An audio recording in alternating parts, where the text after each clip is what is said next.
Brilliant. I mean, you've done a lot of work as I think, an exercise physiologist as well. But let's talk about sarcopenia. I've seen more and more people lose muscle mass. You know, how important it is for the older generation. They think like protein's bad. They got to stay away from protein. I see a lot of the older generation being protein deficient and then start losing, muscle mass. And this is very detrimental to their health. How important is the resistant training in combination with a good amount of protein the older you get? Because people seem they can't synthesize proteins like they used to. I don't know if it's often it's stomach acid or damage to the GI tract that's causing problems, and they don't feel good having so much protein, but they need a significant amount of protein as one ages.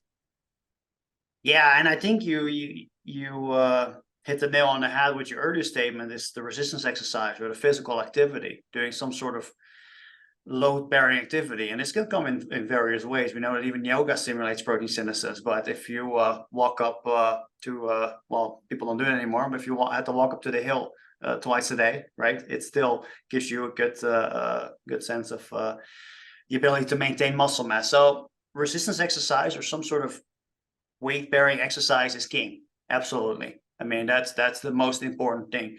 But in order to fulfill that potential, having some additional protein when you age could definitely be a good thing. And we know that lowers your risk of sarcopenia. Now, if you're physically inactive, eating an unhealthy diet, eating a bunch of protein is, if you're sedentary, eating a bunch of protein is probably not going to help you a lot. Not compared to doing physical activity. But yeah, it is interesting because 10 years or so ago, we had this idea, or I think we still sort of have this idea, because the studies are still out there, lots of studies that suggest that with aging, there's an anabolic resistance of the muscle, and eating more protein can overcome that anabolic resistance. But in more recent times, there has been also this concern about eating too much protein decreases your longevity. Now, that certainly seems to be the case if you're a rodent. So protein restriction there seems to make you live longer, but I don't think we have a lot of strong evidence for that in humans.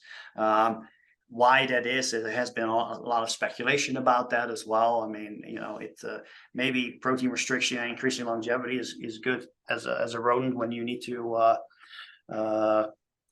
pass on your genes. As a human, maybe we didn't have that selection pressure. I mean, I'm speculating here. There's a variety of reasons why this could be the case, but we do see that in humans, typically, I would say in humans, it's a bad idea, protein restriction. Yeah, if you ask me. I know other experts will maybe tell you otherwise, but in my opinion and assessment of the literature, I would not recommend someone that they do protein restriction to increase their longevity. What I think will happen when you do protein restriction, you'll become frailer.